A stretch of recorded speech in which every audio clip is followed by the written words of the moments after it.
చెప్పినోడు ఆయన ఫామ్ హౌస్లో 100 ఎకరాల వరి పండించుకుంటే 4200 క్వింటాలు అమ్ముకున్నాడయా.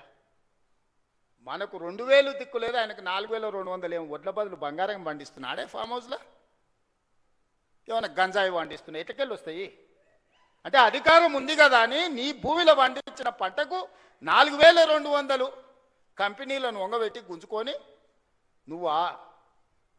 ఆయన చేయగలిగింది ఒక్కటే, మళ్ళీ వచ్చిందంటే మీరు భార్యాభర్తలు మాట్లాడుకున్నా మీ ఫోన్లు ఇనుడు తప్ప ఇంకో పని చేయడు. ఫామ్ హౌస్లు ఎందుకుంటాడు? రాజకీయ నాయకులే విన్నాడంటే అర్థం ఉంది, అధికారుల ఫోన్లు విన్నాడంటే, నిఘా పెట్టిండంటే అర్థం ఉంది.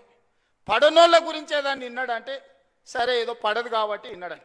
అరే పిల్ల మొగులు మాట్లాడుకునేది వినే సిగ్గులేనోడు ఎవడని ఉంటాడా? ఏం బతికే అది బతక, అది కూడా బతికేనా? ఆఖరికి కన్న బిడ్డ కూడా చెప్పాను, నేను నా మొగుడు మాట్లాడుకున్నది కూడా ఈ దుర్మార్గులు విన్నారు అని చెప్పిందా లేదా? నేను కదా ఆయన సొదబిడ్డనే చెప్పిందా? ఇంకెందుకే సిగ్గులేని బతుకు బాయిల దుంకి సావక? ఇంతకంటే సిగ్గులేని బతికేదాన్ని ఉంటుందా? ప్రతిపక్షాల వింటివి, అధికారుల ఫోన్లు వింటివి, పడనోళ్ళ వింటివి, పక్క రాష్ట్రాల్లో వింటివి, ఆఖరికి ఆలుమొగలు మాట్లాడుకుంటూ కూడా వాళ్ళ ఫోన్లు విని నీ పైశాచిక ఆనందం ఏందని నేను అడుగుతున్నా. అందుకోసం ఆయన మళ్ళీ రావాలనా? పాపాల భైరవుడు అంట ఫామ్ హౌస్లో ఉన్నాడంట, మళ్ళీ రావాలనంట. ఆయన కోసం అంట మన అందరం ఎదురు చూస్తున్నామంట. Subscribe us and press the bell icon for more interesting updates.